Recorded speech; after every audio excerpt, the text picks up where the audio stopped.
Durkmat bhabre jangpi ibada ikentia Ushnyu baje mama pisat pen itena Remui pi pen shobi ya kamen sim janga Wala pim poi perkan Baya pinga mochicha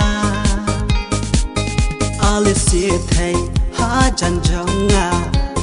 Ya pingan piam na jenge Wanam thau si ki jing duna Ya pinga ichisha Kane kade kapo Sin bani yoma Bale pe ulera Ale wangin shala Knan bat saki jengken ma